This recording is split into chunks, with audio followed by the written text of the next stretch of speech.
step in taking this thing apart, you want to drain all the fuel out. I usually just take this cover, the economizer diaphragm cover off, which I've already removed, and pour it out that way. I got a can. I'll use it for my lawnmower so it's not wasted. Be careful if you have a glass-sided cover. There's 4 screws, 1, 2, 3, 4, and a band. They're up all the way around. Be careful taking it off as well as putting it back on. These are expensive, still available through used sources, but very expensive, so don't break it. Just be careful taking it off, put it back on. You want it to be really even and not too tight when you tighten it back on so you don't crack it. Last cover off. Here's the cover. Obviously it needs to be cleaned, as well as the band and the 4 screws. There's a fairly new gasket on this, though. These gaskets typically in the kits are pretty cheap and hard, so as you can see when I pulled the glass cover off, it just pulled half the gasket with it and left a big chunk of it on the carburetor, so I'll have to get a new one. Some people will cut out of cork because they found it a little thicker and softer, but you have to be careful with cork. Fuel a lot of times will eat up the cork and it'll go up your carburetor. We'll talk about that when I'm putting them back together. Brass float, most of these are pretty good. If you have a plastic one, you got to watch out, make sure they haven't soaked up too much fuel. Float and the needle and the seat are out, just to give you step by step.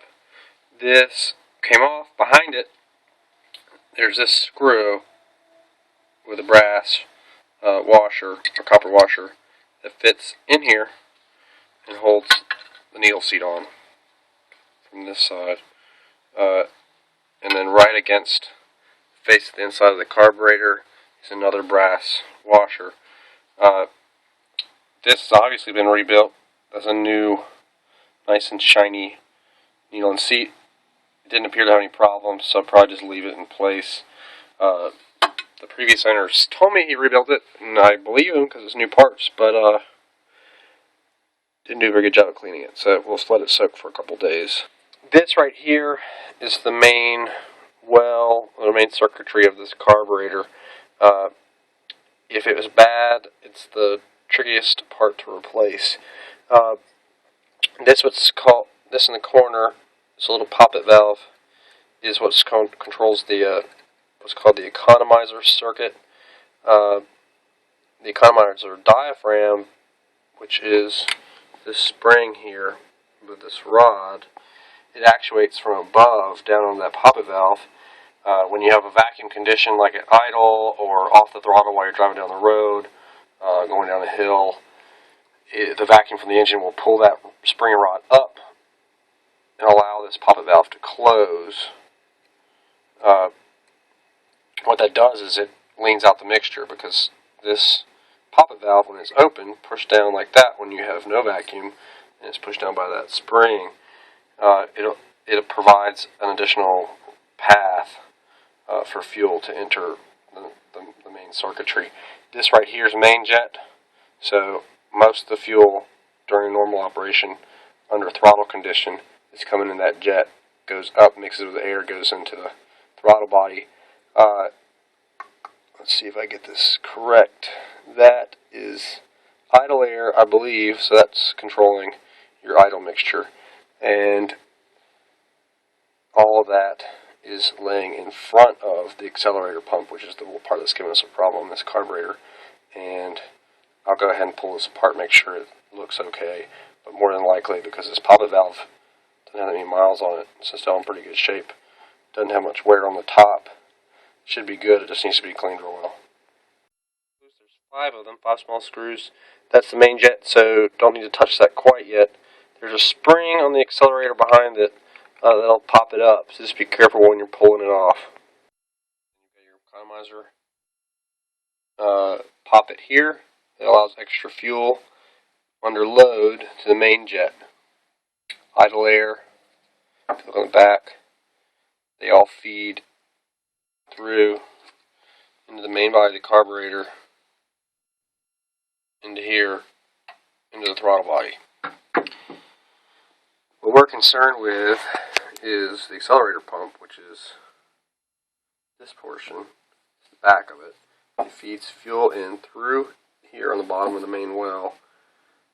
There's a ball, which was installed correctly. It's this little red one. Just weights down in there, acts as a check valve so fuel can go in but can't go out. Once it's in here, which fits against that, I'm sorry for the lighting, that round socket with this, which is pumped from the outside here and actuated just like a little pump. This has been replaced, so the rubber's in good shape. I just took it apart. This has got it's got a tube with another little ball and the spring on the shaft. This shaft measures about 1.25 inches, and I know from the model designation of this 1904, it should have the long accelerator pump shaft, which is more like 1 3/8 inches. It's like 1.39 inches. You can't ever get it to work exactly right unless you have the right pump length. So I'm going to have to order a new accelerator pump.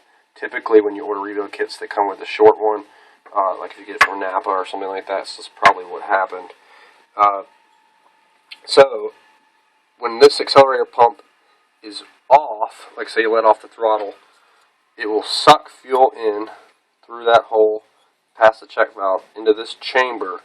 There's a spring in here that when you're so that way the diaphragm will operate properly. Then that hole there feeds another check valve, which has a little metal valve, a little metal ball like that guy, with a weight on top of it to hold it down. So when you've got pressure from the diaphragm, you'll push the weight up and let fuel out, but won't let fuel back in. That's just, the weight is just really to keep it from siphoning fuel out from the throttle body. So this was all, while it wasn't perfect, the check valves were right. This, even when I was depressing it with my finger on the outside of the carburetor, I couldn't get the accelerator pump to work. So there's something in the body that's not right. This feeds through that hole there, through the body of the carburetor, up to a nozzle here that's held down by this screw. I can get light on it. That screw right there. So it very well may just be a clog between those 2 points. I couldn't get any carburetor cleaner to go straight through, so that's what I'm going to check next. And then it's pretty much this carburetor's all the way apart. The choke hasn't been pulled off, though it doesn't really need to be pulled apart. The throttle body is in good condition, but I'll probably go ahead and break it down just to clean it. But as you can see, it's just a pretty standard throttle body. Nothing really special about it. So I'm just going to pull it apart enough to clean it, put it back together. Everything apart, got to this discharge nozzle, which is held in with this Holley screw. Discharges through this nozzle. Completely clogged. So it just goes to show, if you're going to spend the time to rebuild a carburetor, you should probably clean it real well. So this previous owner had rebuilt the entire carburetor, put it back together, put it back on the truck, couldn't figure out why it didn't work. It's because he didn't clean it. I'm going to go ahead and get a new accelerator pump, because it's not the right length. And while I could get the accelerator pump to work with the wrong length, it's never going to time correctly with the accelerator pedal. It's never going to work exactly right unless it's the right length. They're about $15. You can still get those new and separate from kits if you search around. So I'm going to buy that. I've got to scrounge around a little bit more for a new cover, but that shouldn't be too expensive. Probably about the same price. And a new a new float bowl cover gasket. And that should be all this carburetor needs to make it as good as new. Carburetor's soaking in Pine Sol doesn't smell bad at all, unlike typical carburetor cleaner. I'll let that soak for a couple days and check on it. Then just need to be rinsed off and then cleaned with a spray type cleaner, like that one, and wiped off.